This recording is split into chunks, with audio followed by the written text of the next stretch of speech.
Ontem eu estava fazendo, eu estou bem nesse clima, né? Então ontem o ao vivo que eu fiz foi justamente guerra espiritual. Inclusive a Graça estava falando comigo ali no café sobre o ao vivo de ontem. Eu gostaria que você abrisse primeiro, não é o nosso texto base, mas eu quero mostrar algo que eu falei no ao vivo em Apocalipse 12.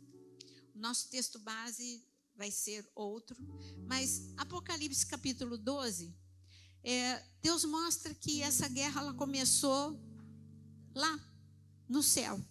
E aqui está escrito na versão que eu li ontem, que é a NA, hoje eu não estou com a NA, mas no versículo 4 está dizendo, Apocalipse capítulo 12, eu vou começar no versículo 1. Viu-se grande sinal no céu, a saber, uma mulher vestida de sol e lua debaixo dos pés e uma coroa de 12 estrelas na cabeça, que achando-se grávida, grita com as dores de parto, sofrendo tormentos para dar à luz. Viu-se também um outro sinal no céu, eis um grande dragão, grande vermelho, com 7 cabeças, 10 chifres, e a sua cauda arrastava a terça parte das estrelas, as quais lançou para a terra. E o dragão se deteve em frente à mulher que estava para dar à luz, a fim de devorar o filho que lhe nascesse. Versículo 7. Houve peleja no céu. Miguel e os seus anjos pelejaram contra o dragão. Também pelejaram o dragão e os seus anjos. Todavia, lê bem alto o versículo 8. Todavia, não prevaleceram, nem mais se achou no céu o lugar deles. Queridos, essa guerra começou no céu, mas ele foi atirado para a terra. Mas Deus mostrou, olha, é só você fazer o que foi feito lá no céu. Ele não vai encontrar lugar na sua vida. Ele vai ser expulso da sua vida. Porque os mesmos anjos que estavam no céu guerreando, eles estão aqui conosco. Os mesmos que estiveram guerreando e prevaleceram, estão aqui conosco. Por isso eu quero declarar que o inimigo, ele não prevalece na sua vida e não encontra lugar na sua vida. Mas um aspecto que eu mostrei, eu li o texto antes, porque ali estava mostrando a mulher que ia dar à luz. Essa mulher é Maria, porque ela ia dar à luz ao Salvador.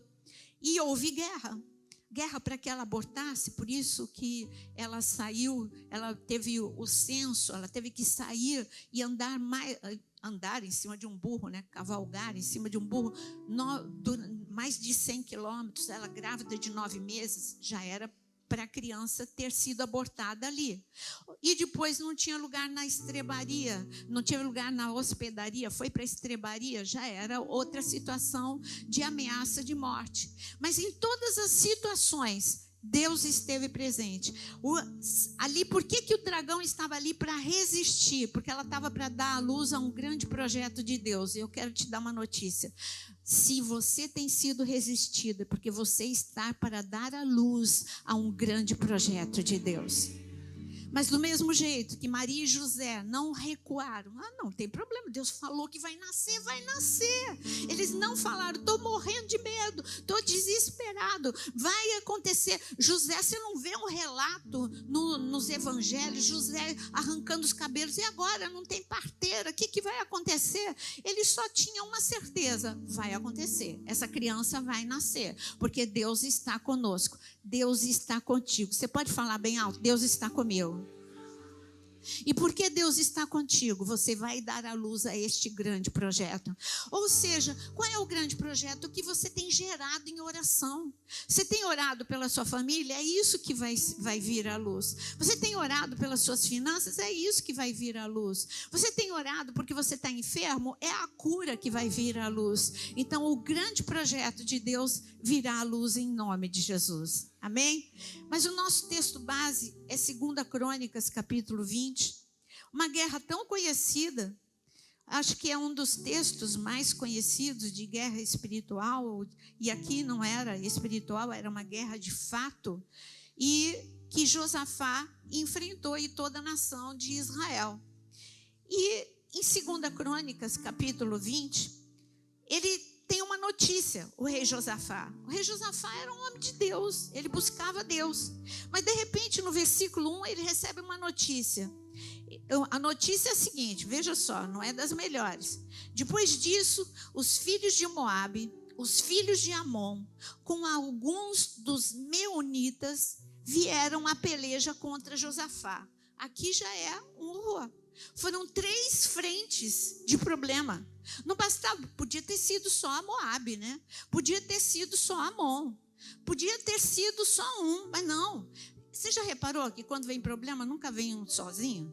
Ele vem de grupo, né? E aqui também, Josafá, quando ele olhou, ele tinha 3 inimigos, tudo vindo ao mesmo tempo na vida dele. Você enfrenta um problema financeiro, um problema com a família, outro problema de saúde, um problema com o filho, nunca vem sozinho. E aí, ele diz, então, no versículo 2, vieram alguns que avisaram Josafá. Sabe aqueles que só dão notícia ruim? Mas é assim. Então, avisaram Josafá dizendo: grande multidão vem contra ti, da além do mar, da Síria, e eis que já estão em Hazazon Tamar, que é em Guede. Então, Josafá, que é de carne e osso, como eu e você, ele teve uma reação. Qual foi a reação dele? Ele teve medo, mas o que ele fez? Você tem uma reação, ele teve medo. E você pode parar nessa reação. Porque ele recebeu 3 notícias ruins num pacote só. Ele não tinha, você vai ver a oração dele. Ele sabia que ele não podia enfrentar essa guerra com a força do exército. Ele tinha riqueza, mas não adiantava a riqueza. Ele era a autoridade máxima da nação, mas não adiantava nada ele ser a autoridade máxima. O problema era acima da sua capacidade. Não adiantava dinheiro, o exército dele era pequeno diante desses 3 exércitos. Josafá poderia escrever assim, sem saída, sem solução. E ele teve medo. Quando a gente tem medo, o que é? Bom, eu tenho medo de ser destruído. Eu tenho medo de a nação toda ser dizimada. Eu tenho medo de perder a minha família. Eu tenho medo do palácio ser invadido. Se tivesse uma conversa com Josafá, você está com medo pelo quê? Eu estou com medo por tudo. É pela nação, é pela minha família, é por minha casa, pela casa de cada um. Ele tinha um medo grande. Mas diante de um medo grande, porque o medo ele te paralisa, o medo te desanima, o medo faz com que você só veja o problema. Ele recuou um pouquinho, ele falou, eu só tenho uma solução, só tenho uma coisa a fazer. E o que está escrito em seguida que ele fez? Ele foi buscar a Deus. Gente, em tempo de guerra, você acabou de cantar em tempo de guerra. Em tempo de guerra, em tempo de problemas, em tempo de grandes problemas, você só tem uma coisa a ser feita: orar. E você está no lugar certo. Josafá, ele foi buscar a Deus. Ele não foi buscar a Deus sozinho. Ele se reuniu com o povo. Você vai ver que a oração, ele não teve medo de mostrar a fragilidade dele. O problema da gente é quando você tem medo de mostrar a sua fragilidade. Você pode pedir, meu irmão, ore comigo. Vamos, você crê, eu creio. E nós vamos orar juntos. Aqui nós estamos juntos e todos nós vamos orar por causas impossíveis. Quantos aqui tem causas impossíveis? Nós vamos orar. Quantos aqui tem mais de um problema? Levanta a mão. Então nós vamos orar como Josafá. Josafá buscou ao Senhor. E aqui continua dizendo: então Josafá teve medo e se pôs a buscar ao Senhor e apregoou jejum em todo Judá. Sabe, eu vou fazer uma proposta para vocês. Diante de grandes problemas, a gente faz uma campanha de jejum. E nós vamos fazer uma campanha de jejum a partir de hoje. Nós vamos entrar em jejum e oração. E essa casa de oração vai estar aberta para você vir orar a qualquer hora do dia. Porque é tempo de buscar a face de Deus. Não adianta você só dizer, eu quero avivamento, eu quero poder, eu quero dons. E Deus fala, você não me quer não? Primeiro, você está invertendo a ordem de fatores. Porque buscar em primeiro lugar o reino dos céus e todas as outras coisas vos serão acrescentadas. Então, é tempo de fazer o que Josafá fez. Buscar ao Senhor. E que tipo de jejum que a gente faz? O jejum que você aguentar. Tem pessoas que têm uma atividade física muito, muito forte e ele vai se dar melhor com o jejum, eliminando uma refeição, o café da manhã e só, depois... Não é, tem gente que fala assim, eu jejuo de 12:00 às 6 da manhã. Isso não existe. Você está dormindo. Isso não existe.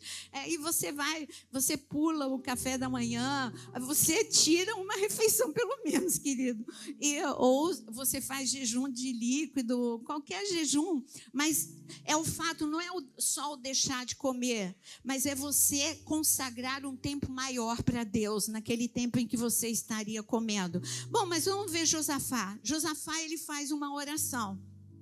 Primeiro, a oração de Josafá, ele diz o seguinte no versículo 6. Ah, Senhor Deus de nossos pais, porventura não és tu Deus nos céus? O que é que Josafá está fazendo? Na hora em que ele vai orar, ele não entrega primeiro o problema. Primeiro ele lembra para ele mesmo, ele não precisa lembrar a Deus quem é Deus. Ele está lembrando para ele quem é Deus. Deus está no céu, Deus está no controle, Deus governa, Deus está acima de todas as coisas. Não há outro maior do que o meu Deus. Aqui na terra tem 3 tropas contra mim, numerosas, numerosíssimas, mas tem um Deus que tem um exército lá no céu, um exército de milhares de anjos, e ele, na sua soberania, destaca a quantidade de anjos necessário para a minha guerra. Não fica dando ordem para Deus, não, é ele. Faz igual a Josafá. Tu és soberano, tu és rei, tu és salvador, tu és redentor, tu és o Deus que me salva de cada guerra em que eu me encontro. Você ora dessa forma? Não, você já entra com uma listinha de pedido. Olha, Deus, é isso que eu preciso, é isso, é isso, é isso. Não, não foi assim que Jesus te ensinou. Ele te ensinou a começar a oração como? Pai nosso que estás no céu, você está vendo? Ele te ensina e ele diz o que mais? Pai nosso que estás nos céus. Olha aí, está pedindo alguma coisa? Por enquanto nada. Só estou exaltando aquele que é santo, digno, maravilhoso, grandioso. Meu Pai, general da batalha. Você vence a guerra quando você adora. Então ele começou adorando, com medo. Ele estava com medo. Mas ele começou adorando. Ele estava preocupado. Mas ele começou adorando. Ele estava inseguro, mas ele começou adorando. E depois que ele adorou, e ele disse, o Senhor está nos céus. Não és tu que dominas, olha a adoração dele. Não és tu que dominas sobre todos os reinos dos povos? Na tua mão está a força e o poder, e não há quem te possa resistir. Que oração linda, gente.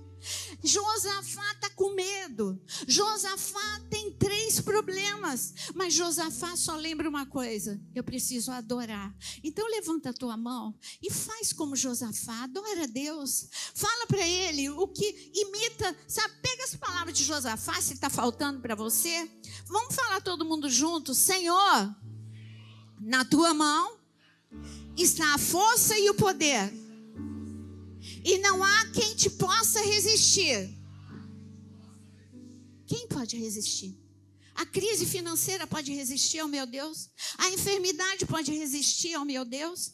Sabe, problemas emocionais podem resistir ao meu Deus? Não. Ele domina sobre todos os reinos. Ele domina e governa a minha casa, a minha vida, a tua vida, essa igreja. Quem domina e governa essa igreja é o céu, é o Senhor, não é as trevas. Por isso não tem lugar para as trevas neste ambiente. A luz de Cristo agora dissipa todas as trevas em nome de Jesus. Mas a oração de Josafá, ela continua. E ele diz, porventura, e ele começa, sabe o quê? A partir do versículo 7, antes de eu ler, sabe o que ele vai falar? Ele vai lembrar, primeiro ele glorificou, adorou. Agora ele vai lembrar para ele mesmo. Ele não precisa lembrar a Deus. Ele está lembrando para ele de vitórias que Deus já fez. Ele vai falar de vitórias que Deus já realizou em Israel. Agora, será que você não consegue lembrar nenhuma vitória sua? Se te deu uma amnésia, então celebra ao Deus que abriu o mar vermelho e que pode abrir qualquer caminho onde não há caminho. Se você não consegue lembrar de nenhuma vitória tua, na tua amnésia, então adora a Deus que ressuscita os mortos, adora a Deus que quebra as cadeias, que quebra as portas de resistência. E ele começou a lembrar ele mesmo, e ele fala: porventura, nosso Deus. Ele começou com adoração, agora é louvor. Louvar é adorar pelo que Deus faz. Adorar é adorar a Deus por quem Ele é. Agora eu vou louvar a Deus pelo que Ele faz. E o que Ele fez? Porventura, nosso Deus, não lançaste fora os moradores desta terra, de diante do teu povo de Israel, e não a deste para sempre a posteridade de Abraão, teu amigo. Ele está lembrando, foi Josué que entrou aqui, os muros caíram, os gigantes foram derrotados. E eu disse: será que o mesmo Deus que derrubou o muro, derrotou os gigantes, não é o Deus que vai derrotar esses 3 exércitos que estão vindo contra mim? O mesmo Deus que já te deu. Quem consegue lembrar pelo menos uma vitória na sua vida? Louva a Deus por isso. Louva a Deus. Não seja ingrato. Louva a Deus pelo que Ele fez na tua família, pelo que Ele fez na tua vida, pelo que Ele está fazendo. Louva a Deus pelo livramento de ontem, pelo livramento de hoje que você nem sabe, você nem lembra. Louva a Deus por todas as vitórias. Eu tenho tanta coisa para louvar a Deus. O Deus que me salvou 2 vezes do câncer, não uma só vez. E a minha lista é muito grande. A minha lista de lutas é muito grande, mas a minha lista também de milagres é muito grande. A tua é igual. É porque a gente tem amnésia no momento do problema. E então ele começa a louvar a Deus, e ele diz aqui, agora ele lembra uma promessa. Você vê? Que oração. Gente, vamos aprender com ele. Que rei, porque ele é um rei avivalista, né? Adorou, louvou, agora ele vem e agarra uma promessa. Ele pega uma promessa de Deus na mão. E como é que você pega uma promessa? Quando você lê a palavra e fala: Senhor, o Senhor diz, cria no Senhor Jesus e tu e tua casa será salvo. Eu estou agarrado nessa promessa. Eu não estou vendo, sabe, o meu marido, a minha esposa, eu não estou vendo meus filhos reagirem, mas eu sei que a tua palavra é fiel. O Senhor disse, o Senhor prometeu e o Senhor vai fazer. E ele pegou, qual promessa que ele pegou na mão? Olha a promessa que ele pega na mão. Ele diz aqui no versículo 8. No versículo 9, o Senhor disse que se algum mal nos sobrevier, espada por castigo, peste ou fome, mas nos apresentaremos diante desta casa e diante de ti, pois o teu nome está nesta casa, e clamaremos a ti na nossa angústia, tu nos ouvirás e livrará. Agora ele pegou, Senhor, o Senhor disse que quando eu estivesse na tua casa. Agora você já viu que Josafá saiu da comodidade do palácio. Para onde que Josafá foi, querido? Para a casa de Deus, aonde você está. Aí quando ele chegou na casa de Deus, porque ele dizia: eu sou rei. Não, o profeta que vem aqui, o sacerdote que vem aqui na minha casa, não, ele se humilhou, ele saiu da zona de conforto e ele disse: não é aqui no palácio que eu vou ter a resposta, eu vou para a casa de Deus. E ele foi, e agora ele pegou a promessa na mão. O Senhor disse que se eu estivesse aqui na sua casa, se nós estivéssemos na sua casa, se clamássemos, o Senhor nos responderia. Se na nossa angústia nós pedíssemos socorro e clamássemos, o Senhor nos responderia. Eu estou aqui na tua casa, Senhor, e eu estou crendo na tua palavra. Você vê o processo da oração? Esse homem está subindo degrau. O medo já está ficando lá para trás. Adorou, louvou, agarrou uma promessa, agora ele já está ali no trono de Deus, bem pertinho do Senhor. Agora, a serpente que se comporta como... é claro, se comporta como serpente. A serpente, ela rasteja. Quando um filho de Deus entra numa guerra, com o processo que Josafá está te ensinando, que Deus deixou registrado para a gente aprender, aí a serpente fala: cadê Josafá? Ele estava aqui com medo, ele estava desesperado, eu não estou mais conseguindo pegar Josafá. Aí um anjo podia dizer para a serpente: Josafá subiu um degrau que foi a adoração, subiu outro que foi o louvor, subiu o outro agarrado na promessa, ele está lá no colo de Deus. Você não pega mais não. Você não pega mais não. É isso que nós temos que fazer. Fica longe do alcance da serpente. A serpente, ela só tem poder para te agarrar, te desanimar, quando você se alimenta de tristeza, de preocupação, de angústia, de aflição. Josafá, ele confessou: eu sou normal, eu sou humano, eu estou com medo, mas eu aprendi a fazer alguma coisa com medo. Eu vou reagir com fé. Gente, a fé é o antídoto contra o medo. A fé é crer quando você não enxerga. A fé é ter certeza que Deus é maior do que tudo que você está vivendo. A fé é saber que a palavra de Deus, ela funciona. A fé é saber que Deus é fiel e todas as promessas que você tem aqui, se você estiver vivendo em obediência, se você estiver vivendo em santidade, a oração funciona. Agora não me vem também: você só lembra de Deus na hora do aperto e do sufoco, e você quebra princípios, aí não funciona. Mas se você estiver vivendo uma vida em conexão com o trono de Deus, eu garanto para você que funciona. Vamos ver se funcionou na vida de Josafá? E aqui ele diz, ele diz no versículo 10: agora, pois, eis que os filhos de Amon, agora que ele vai falar no problema, não vou nem ler o problema. Aí no versículo 10, que só aí que ele fala do problema. Deus, agora eu estou aqui por uma razão, sabe qual é? 3 exércitos se levantaram contra mim. E ele confessa, eu gosto muito da sinceridade de Josafá: não sei o que fazer, não tenho o que fazer e eu preciso de ti. É incrível a oração dele. Olha o que ele diz no versículo 12: nosso Deus, acaso não executarás tu o teu julgamento contra eles? Porque em nós, olha o que ele diz, não há força para resistirmos a essa grande multidão que vem contra nós, e não sabemos nós o que fazer, porém os nossos olhos estão postos em ti. Que fantástico. A gente inverte, né?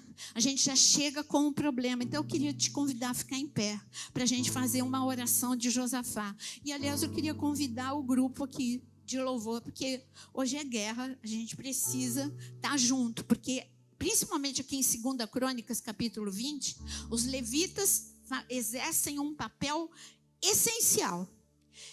Então nós estamos entendendo o que você já ouviu muitas vezes, que a adoração é uma arma de guerra. Agora, a tristeza é uma força, sabe, a gravidade que te leva para o céu. Então, a força da gravidade da terra te traz para a terra. A força da gravidade da terra é preocupação, angústia, ansiedade, é a depressão. Agora, a força da gravidade do céu é ao contrário, ela te leva para cima, ela não te leva para a terra. Mas para isso você precisa estar em adoração. Então, levanta as suas mãos agora e começa a adorar a Deus. Não pede nada, só adora a Deus. Adora a Deus porque só pelo que Ele é. Ele é um Deus fiel, Ele é um Deus justo, Ele é amor, Ele é amor. E porque Ele é amor, Ele deu o seu único filho para você. Ele é aquele que te ama, cuida de você. Senhor, nós queremos te louvar pelo teu amor, pela tua fidelidade. Queremos te adorar pela tua majestade, pelo teu domínio. Tu és rei, tu és Senhor, tu és Salvador, tu és Redentor, mas tu és o nosso Pai. E podemos dizer: papai, papai, estamos olhando só para ti, estamos deixando o problema que estamos enfrentando por último, só queremos olhar para ti, Rei dos reis, Senhor dos senhores. Senhor, como é bom levantar as mãos e esquecer o que está à nossa volta, colocar os nossos olhos no teu trono e dizer: Santo, Santo é o Senhor. Vamos todo mundo dizer: Santo, Santo é o Senhor. Fala agora: Kadosh, Kadosh é o Senhor, Santo é o Senhor. Fala agora: Yeshua, o teu Salvador. Fala agora: adora a Deus, em nome de Jesus. Só diga glória, aleluia. Não fala de problema, fala de amor, fala de fidelidade, fala de poder e autoridade, em nome de Jesus.